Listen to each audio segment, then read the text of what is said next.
պարոն նախագահ, անկեղծ ասած, ահագին արժեքներ վարկաբեկվել են, խաղաղություն, վարչապետ, այսօր մենք էլի ասում ենք, չեք վաստակցելու 21 վարչապետի թեկնածու կա, օրինակ ուզենայի այդ մեր պատգամավորները ասեն, կարճ ժամանակ ձեր ընտրվելուց հետո, արդյոք խորհրդարանը համազգական փոփոխություն կարգի, և դուք դարձաք նորից խորհրդարանի կողմից թեկուզ ընտրված, բայց կիսանախագահականի լիազորություններով նախագահ, որտեղ նեղբ ասած վարչապետի պաշտոնը ձեր հագով չելի, ցավոք տաս։ Այդ մեկ։ Երկրորդ կարևոր հարցը։ Ես տալու եմ, որտեղ ես ամեն գիշեր 3-4 անգամ արտանում եմ ու ափսոսում եմ, որ արթնացել եմ, որտեղ երազից եմ արտանում ես։ Արտանում եմ, որտեղ մեկ Շահումյանի Երիշենք յուղի սպիտակ աղբյուրի մոտ է մի թանկը գերբերի հետ։ Մեկ չգիտեմ Մարտակերտի ես ինչ հատվածում, մեկ են հատվածում։ Ես եթե ոչ Ղարաբաղում ծնված ու մեծացած ապրածս, ընդհանրեն իմ թանկ մարտական ընկերների հետ դեռ 89 թվականի Ղազանցի գյուղից սկսած պաշտպանությունը, եղել ենք մարտադաշտում, ես ինձ մեղավոր եմ զգում, իմ թանկ զոհված ընկերների գերեզմանները, որ այնտեղ են, որոնց ես չեմ կարող այցելել։ Այս հարցը գուցե ձեր չպետք է, որտեղ դուք ունեք ձեր թանկ ծնողները, ձեր թանկ աղբեր Վալերիկը, որին հրաշալիորեն ճանաչել եմ, ձեր հարազատներ տարբեր, որոնք զոհվեցին։ Բայց ես սկսում եմ այդտեղից և ձեզ պետք է տամ դեռ 21 թվականին նախընտրական ժամանակ ԵՊԿ Կալավրտի ես վեր հիշեցի և հիմա էլ վեր եմ հիշում, որ երբ թշնամին հասել էր Վանք գյուղ, օրերի հարց էր, որ Ստեփանակերտ մտներ, դուք մտաք Ղարաբաղի խորհրդարան, Ղարաբաղի գերագույն խորհուրդ և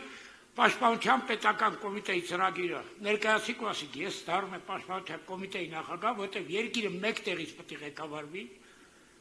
պաշտպանությունը մեկ տեղից պետք է ղեկավարվի, և կար ժամանակ անց ազատագրվեց Մարտակերտը, ազատագրվեց ոչ միայն Լեռնային Ղարաբաղի թուրքերից հեռանացած այդ հատվածները, այլ ազատագրվեց և Քարվաճառը և մյուս տարածքները։ Ես այդ հարցը տվի 21 թվականին, որովհետև թուրք արդեն Շուշիում էր, հատուտի մի մասը տվել ենք, բայց արցախցիները դեռ Արցախում էին, և ես այդ հարցը տվեցի ասելով, ես ձեր կողքին եմ, որովհետև վստահ եմ, որ մենք հատուտել ենք վերադառնալու Շուշիեր։ Հիմա թշնամին արդեն մեր մատույցներում է։ Երևանի մատույցներում է, ով չի գիտակցում, թող իմանա, որ Երևանի մատույցներում է 90-ական թվականների 16 թվի, 20 թվի, 22 թվին է Սևանի գլխին եմ եղել, իմ ընկերների հետ։ Այդ բոլոր պատերազմները տեսած մարդու բանով եմ ասում։ Եվ նաև ամենօրյա նայում եմ ռուս-ուկրաինական, նայում եմ որպես զորավարժություն, կիրառվող այդ տեխնոլոգիաների բանով։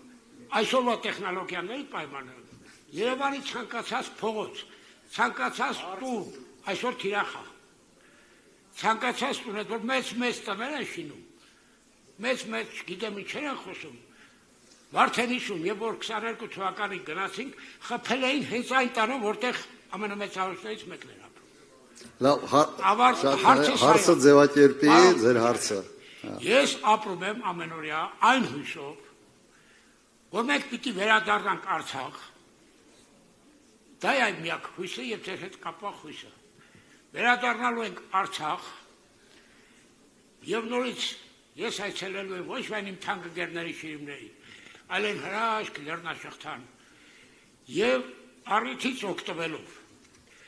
ձեր հարցի պատասխանելուց առաջ ես ուզում եմ կոչ ուղղեմ Կարմիրի շրջան, Իջևանի շրջան, Դիլիջան, Շավշատին, Նոյեմբերյան, Թումանյանի շրջան, Ստեփանավան ամբողջովին ընդամենը 100 տարի առաջ են եկել Արցախից։ Կոտայքի մարզ Երևանի տարածքում եկել են 20-րդ դարից ու 60-ական, 70-ական թվականների Ղարաբաղից։ Ես որ հաշվում եմ դուրս եկալի առնվազն 700 Ղարաբաղցի, տարբեր սերունդներ Իմ պապերն են։ Հարցը, Ես կոչ եմ անում, պարոն Քոչարյան։ Դուք 21 թվականին ցայն չտվեցիք, սիրելի արցախցիներ։ Ռոբերտ Քոչարյանին 23 թվականի սեպտեմբերի 10-ին ունեցանք։ Հիմա գոնե վերադարձի հույսը, ինչպես ես եմ կապում, մի կողմ շպրտեք ձեր փեշի վրայի քարերը, կոչ եմ անում բոլոր արցախցիներին, Կոտայքի մարզում կլինի, այս հատվածում կլինի, Երևանում կլինի, այս անգամ ձայն տվեք այն մարդուն, բա ինչպես Մարկեսի մոտը հայքը չունասմա, բա մի թանկ շիրի մեջ ունեք ձեր հայրենիքում։ Ես կոչ եմ անում բոլոր Հայաստանի բնակիչներին, ոչ միայն արցախցիներին, քվարկելի մոքսի։ Հասկացա, նայեք,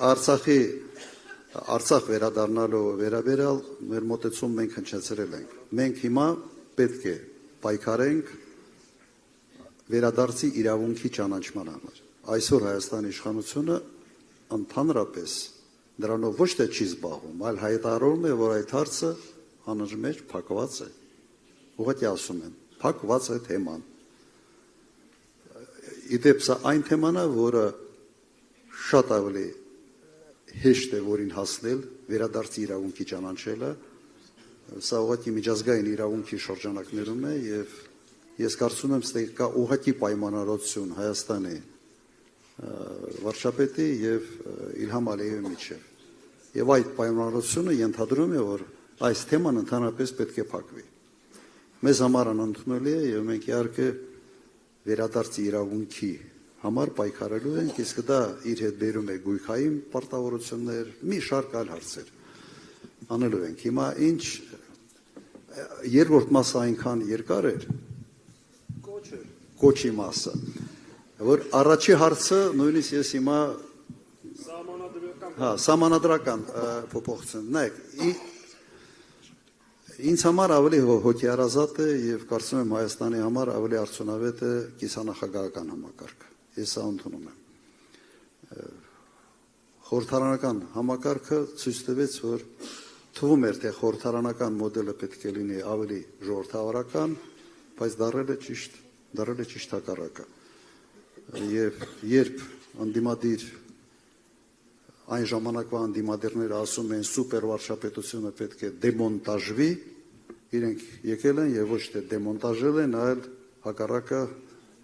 հակառակը մի բան էլ ավելի ամրացրել են այդ մոդելը։ Բայց սա մի քիչ զգայուն հարց է եւ այս հարցի շուրջ ուղղակի պետք է ավելի լայն քննարկումներ մենք ունենանք։ Այն նախագահի պաշտոնը, որը կա այսօր, ինձ համար ընդհանրապես հասկանալի չի։ Ով գա նախագահ կամ պաղպաղակա ուտելու երեխաների հետ, կամ դաշնամուր է նվագելու ինչ-որ միտեղ, որտեղ այլ ֆունկցիա ուղղակի չունի։ Բայց այդ նույն նախագահը ունի մոտ 100 քանի 130 թե 140 հոգի աշխատակազմ, որոնք նստած են լուրջ դեմքերով իբրև ինչ-որ բան են անում։ Թե ինչ են անում, չգիտեմ։ Ուղղակի այդ բյուջեին պետք է նախատեսել պաղպաղակի ինչ-որ մի քանի ֆուր տարվա ընթացքում, թե ինչքան պետք է ուտի, կամ մի 15 հատ դաշնամուր բերեն, որ առավոտ 9-ից մինչև 10-ը մեկի վրա նվագի, 10-ից մինչև 11-ը մեկ ուրիշի, տարբեր սենյակներում բանը, որ գոնե ինչ-որ բանով զբաղվեն։ Դրա համար, այո, մոդելի փոփոխություն պետք է, բայց կրկնեմ այդ միտքը, ինքը զգայուն հարց է եւ պետք է ուղղակի ավելի լայն շրջանակներով քննարկել։ Սա նորմալ չի, երբ մեկ մարդ ունի անսահմանափակ իշխանություն, ուղղակի աննորմալ երևույթ է, փոխելու ենք։ Պարոն Քոչարյան, կարելի է մի հարց։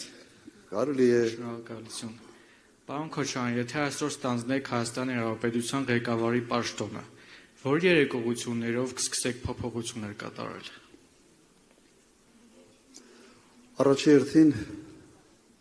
Առաջերտին անվտանգություն։ Նայեք, անվտանգություն այն հարցն է, որի չլուծման դեպքում բոլոր ուրիշ հարցերը վտանգված են։ Ինչ էլ անես, վտանգված է։ Դրա համար բոլոր երկրների սահմանադրության մեջ սկսում է ամեն ինչ երկրի անվտանգությունից, տարածքային ամբողջականությունից, տեղից է սկսում, որտեղ դա հիմքն է։ անվտանգության ամրապնդում,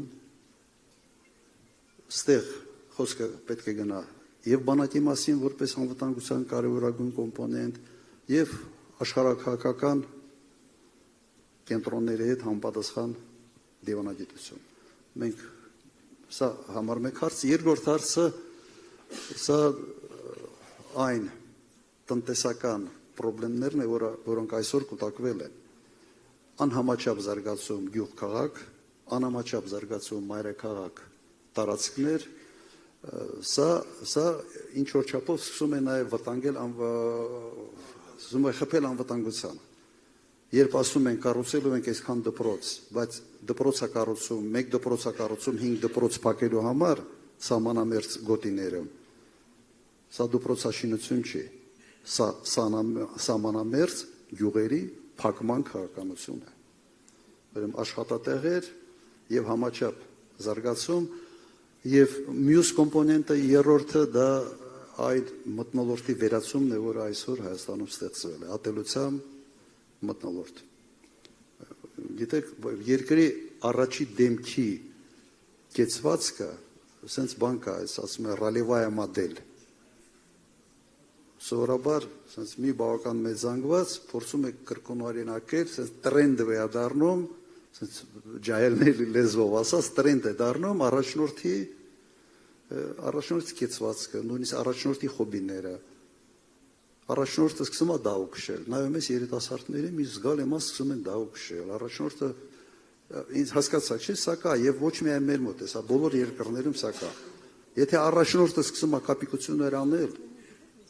ուրեմն սա ինչ որ մի բան է, մի արտարոց մի բան է ձևավորում, կամ եթե առաջնորդը սկսում է հայհոյանքով խոսել, առաջնորդը սկսում է ատելություն քարոզել, հասարակությունը բաժանել, արագած իրար հետ կռվածնել, սա պետք է փոխվի ֆունդամենտալ ձևով։ Այդ երեք ուղղությունները ես ասացի, անվտանգություն, տնտեսությունը, բայց ոչ միայն զուտ տնտեսություն, այլ տնտեսությունը կապել երկրի համաչափ զարգացման հետ եւ երրորդը վերացնել այն մթնոլորտը, որ այսօր թունավորում է յուրաքանչյուր Հայաստանի Հանրապետության քաղաքացու։